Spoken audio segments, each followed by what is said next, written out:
Hello guys, once again welcome back to my tutorial. Today we are going to discuss about Microsoft Office 2010 and we are going to discuss about Microsoft Word. তো আমরা কি আলোচনা করছিলাম যে কিভাবে Microsoft Office 2010 এর একটা programme যেটা হচ্ছে Microsoft Word, যেটাকে আমরা টেক্সট এডিটিং প্রোগ্রাম বলি, অর্থাৎ যেখানে টেক্সট এডিট করা যায় সেটা নিয়ে আমরা ডিসকাস করছিলাম। তো মাইক্রোসফট ওয়ার্ড ওপেন করার জন্য যদি আপনি উইন্ডোজ 7 ব্যবহার করে থাকেন তাহলে স্টার্ট বাটনে ক্লিক করবেন, অল প্রোগ্রামসে যাবেন, ওখান থেকে আপনি দেখবেন যে মাইক্রোসফট অফিসের আন্ডারে মাইক্রোসফট অফিস ওয়ার্ড 2007 বা 10 আপনি যে ভার্সনটি ইউজ করছেন সেটি আপনি পেয়ে যাবেন। আমি এখানে উইন্ডোজ 8 ব্যবহার করছি, আমার এখানে আমি স্টার্ট স্ক্রিনের মধ্যে এটিকে পেয়ে যাব মাইক্রোসফট ওয়ার্ডটাকে। এই হচ্ছে মাইক্রোসফট ওয়ার্ড অফিস 2010। তো আমরা প্রথমে এই বিভিন্ন পার্টগুলো নিয়ে একটু আলোচনা করে নিই যে অফিস 2010 এর যে মাইক্রোসফট ওয়ার্ডের যে উইন্ডোটি আমার সামনে আসলো, ওই উইন্ডোটির প্রত্যেকটি পার্টকে কি বলে, কোনটাকে কি বলে। একদম সবার উপরে যদি আমরা বলি, যেখানে ডকুমেন্ট 1 মাইক্রোসফট ওয়ার্ড কথাটি লেখা আছে এটাকে আমরা বলি টাইটেল বার। যেখানে ডকুমেন্ট 1 কথাটি হচ্ছে আসলে ফাইলের নাম, আর ডান দিকে যে মাইক্রোসফট ওয়ার্ডটি আছে সেটি হচ্ছে প্রোগ্রামের নাম। আচ্ছা, তো এই নামটি যেই বারটার উপরে লেখা আছে, আমরা যদি একেবারে লেফট থেকে রাইট পর্যন্ত পুরো বারটাকে ধরি, এই পুরো বারটিকে আমরা আসলে বলবো টাইটেল বার। ঠিক আছে, তারপরে আমরা দেখতে পাচ্ছি বাম দিকে কিছু ছোট ছোট আইকন দেখা যাচ্ছে, যেখানে আমি একটা ডব্লিউ একটা আইকন দেখতে পাচ্ছি, একটা সেভের আইকন দেখতে পাচ্ছি, একটা আনডু এবং একটা রিডু আইকন দেখতে পাচ্ছি। সো এই বারটিকে, স্পেশালি এই বারটিকে আমরা বলবো quick access toolbar, quick access toolbar. ঠিক আছে, তারপর আমরা দেখতে পাচ্ছি file, home, insert, page layout, references, mailings, review and view. এই এই প্রত্যেকটিকে আমরা বলবো tab, ribbon tab, ribbon tab. আচ্ছা, আমি মাউসটি যেখান থেকে আমি মাউসটিকে নিয়ে আমি দেখাচ্ছি আপনাদেরকে পুরো এরিয়াটা, মাউসটা ধরে এই পুরো এরিয়াটা, যে পুরো এরিয়াটা আমি দেখালাম মাউস দিয়ে, এই পুরো এরিয়াটাকে আমরা বলবো রিবন। ঠিক আছে, তো যেহেতু এটাকে রিবন বলছি এর কারণে এই ট্যাবগুলোকে আমরা বলছি রিবন ট্যাব। এগুলোকে আপনি ট্যাবও বলতে পারেন, বাট রিবনের উপরে আছে বলেই আসলে এগুলোকে রিবন ট্যাব বলা হচ্ছে। ওকে, আচ্ছা, তারপর আমরা যদি বলি ক্লিপবোর্ড, এখানে আমরা দেখতে পাচ্ছি ক্লিপবোর্ড বলে একটা কথা আছে, ফন্ট বলে একটা কথা আছে, প্যারাগ্রাফ বলে একটা কথা আছে, স্টাইলস বলে একটা কথা আছে এবং এডিটিং বলে একটা কথা আছে। এগুলো প্রত্যেকটা আলাদা আলাদা সেকশন করা আছে। দেখবেন ক্লিপবোর্ডের পরে একটা আমরা ভার্টিক্যাল লাইন দেখতে পাচ্ছি, ফন্টের পর একটা ভার্টিক্যাল লাইন দেখতে পাচ্ছি। সো প্রত্যেকটাকে আমরা বলবো এক একটা group. Clipboard, font, paragraph, styles, editing, এগুলোকে বলবো এক একটা গ্রুপ। ঠিক আছে, আর প্রত্যেকটা গ্রুপের আন্ডারে যে আইকন গুলো দেখতে পাচ্ছি এগুলোকে আমরা বলবো গ্রুপ আইকন। গ্রুপ আইকন, তার মধ্যে কিছু থাকে হচ্ছে আপনার ছোট আইকন, যেটাকে আমরা স্মল আইকন বলি, আর যেগুলো আপনার বড় সেগুলোকে আমরা বলি লার্জ আইকন। সো এখানে যে আমি পেইন্টার, ফরম্যাট পেইন্টারের যে আইকনটা দেখতে পাচ্ছি এটাকে আমি বলছি স্মল লেভেল বাটন, আর এটাকে আমরা বলছি লার্জ বাটন। কেমন? আচ্ছা, কিছু কিছু আইকন থাকতে পারে যার সাথে লেভেল থাকতে পারে, কিছু কিছু আইকন থাকতে পারে যার সাথে লেভেল নাও থাকতে পারে। তো যে সমস্ত আইকনগুলোর সাথে আমরা লেভেল দেখতে পাবো সেগুলোকে আমরা বলবো লেভেলড আইকন, যেগুলোর সাথে আমরা লেভেল দেখতে পাবো না সেগুলোকে আমরা বলবো আনলেভেলড আইকন। ওকে, আচ্ছা, তার নিচে আমরা দেখতে পাচ্ছি কার্সর ব্লিঙ্ক করছে, যেখানে আমরা টাইপ করতে পারি। আমি এখানে টাইপ করলাম দিস ইজ এ টেস্ট। যেখানটাতে আমরা টাইপ করলাম এটাকে আমরা বলবো ডকুমেন্ট এরিয়া, ডকুমেন্ট এরিয়া। আচ্ছা, তারও নিচে যদি আমরা চলে যাই, আমাদের নিচে আমরা দেখতে পাচ্ছি এখানে পেজ 1 of 1 বলে একটি কথা আছে এবং তার নিচে ওয়ার্ডস 4 এবং তার নিচে ইংলিশ এভাবে কিছু লেখা আছে। ডান দিকে আমরা দেখতে পাচ্ছি এখানে 100% বলে একটা কথা আছে। সো এই বারটিকে একেবারে আমরা যদি হরাইজন্টালি বলি, লেফট থেকে রাইট পর্যন্ত, এই পুরো বারটাকে আমরা বলবো স্ট্যাটাস বার, স্ট্যাটাস বার। আচ্ছা, ডান দিকে আমরা এই মাউস দিয়ে আমি যেটাকে আপ ডাউন করছি এটাকে আমরা বলবো স্ক্রল বার। ওকে, আচ্ছা, এছাড়াও আরো একটা বার আছে যেটাকে আমরা রুলার বার বলি, যেটা বাই ডিফল্ট হয়তোবা শো করবে না, তার জন্য আপনাকে অ্যাকচুয়ালি ভিউ ট্যাবে চলে যেতে হবে, ভিউ ট্যাব, এবং ভিউ ট্যাবে শো যে গ্রুপটি আছে রিবন গ্রুপ, শোর আন্ডারে দেখবেন রুলার বলে একটি অপশন আছে। এই রুলারটিকে আমরা যদি চেক করে দেই তাহলে আমরা রুলার পেয়ে যাব। এখন দেখতে পাচ্ছি আমরা টপে এবং আমার লেফটে দুইটা রুলার চলে এসেছে। সো এগুলোকে আমরা বলবো ruler bar. Okay, So that is all about the introduction of Microsoft Office Word 2010. এছাড়াও আমাদের আরো কিছু অপশনস আছে যেগুলো আমরা ওয়ান বাই ওয়ান আলোচনা করব।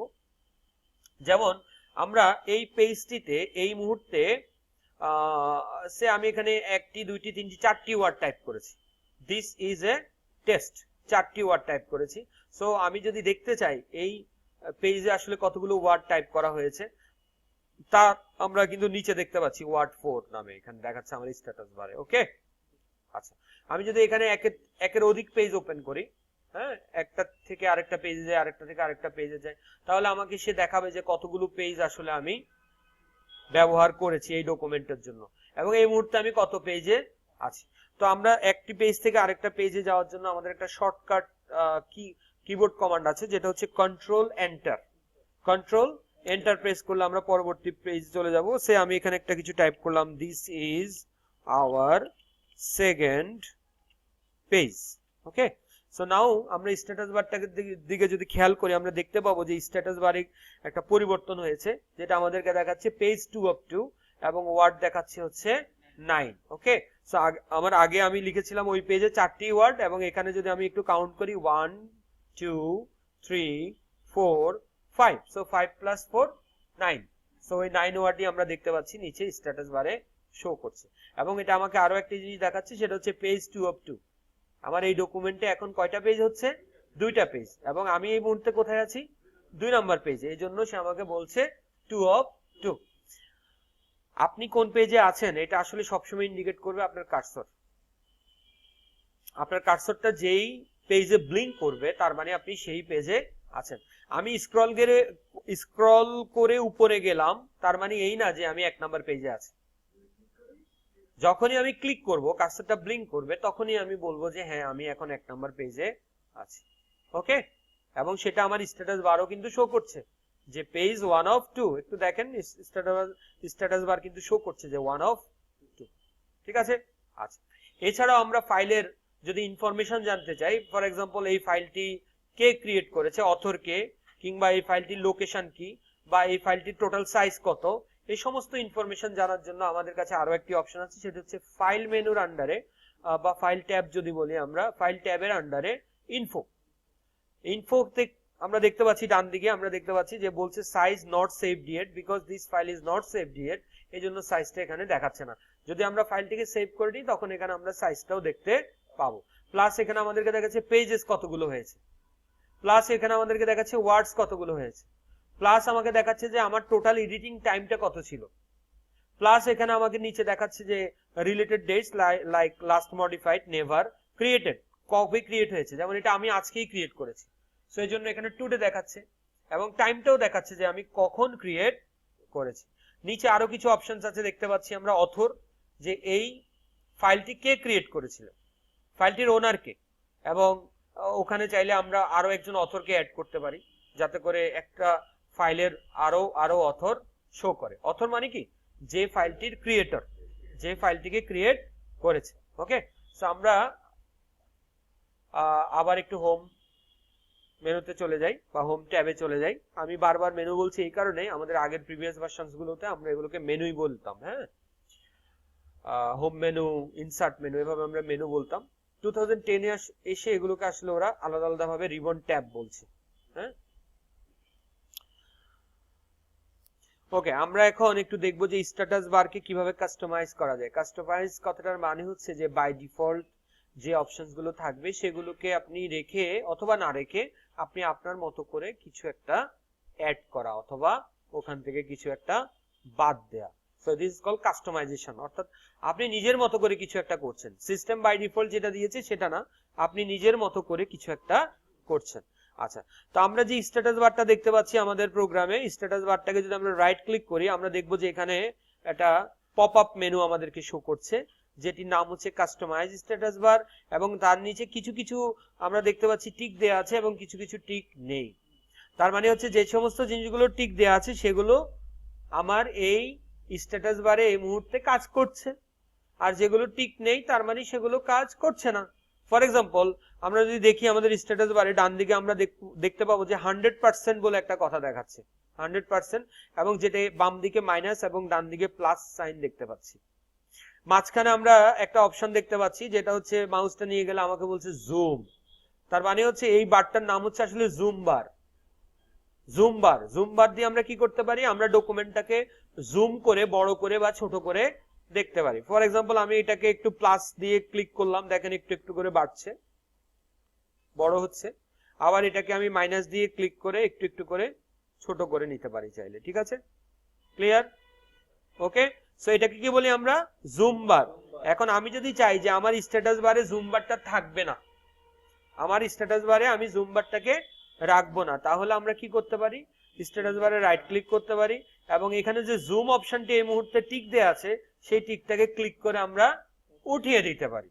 তাহলে ক্লিক করে উঠিয়ে দিলে কি হবে, দেখেন ওই যে জুম অপশনটা চলে যাচ্ছে, কিন্তু 110% 100% দেখাচ্ছে না।